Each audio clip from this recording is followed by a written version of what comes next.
काश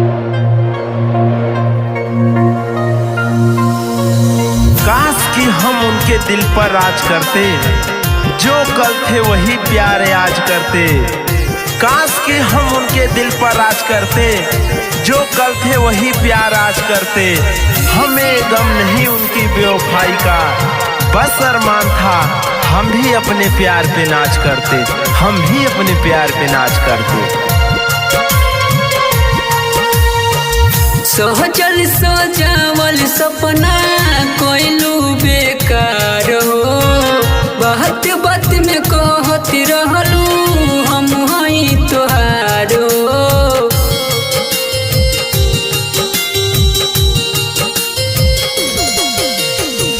सोचल सजावल सपना कोइलू बेकार हो, बात बात में कहत रहलू हम हई तोहार हो।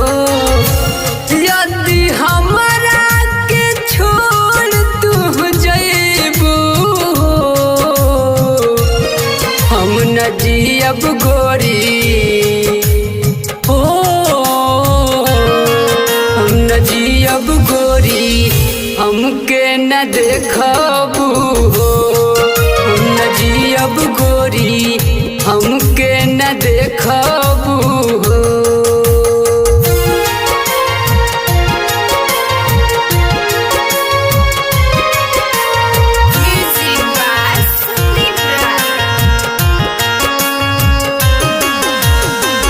फोन मैसेज गोरी रोज रोज कैलू, किहवा के पाके बदलिए तू गइलू, किहवा के पाके बदलिए तू गइलू।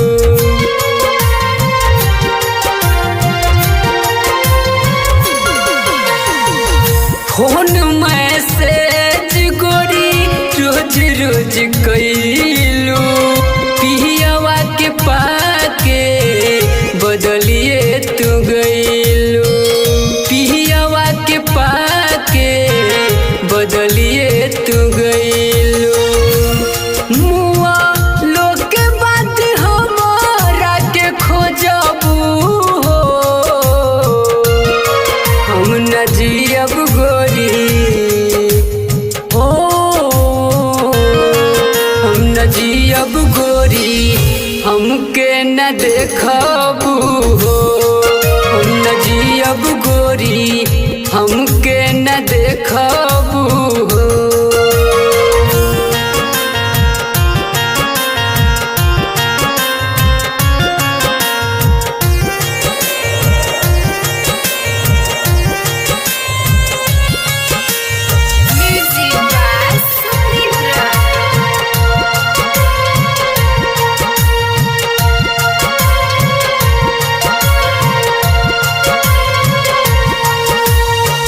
शादी शादी करत रहलू, तुर दिहलू सपना, दोसरा के पाके बना लिहलू अपना, दोसरा के पाके बना लिहलू अपना।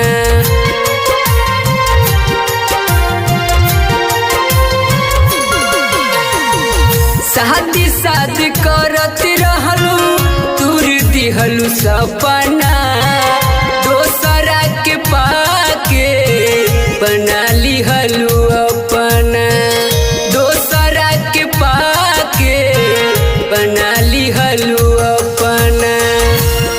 और बिंदावा के कबो ना भूलैबू हो, हम न जियब गोरी हो, हम न जियब गोरी, हमके न देखबू हो। हम न जियब गोरी, हमके न देखबू हो।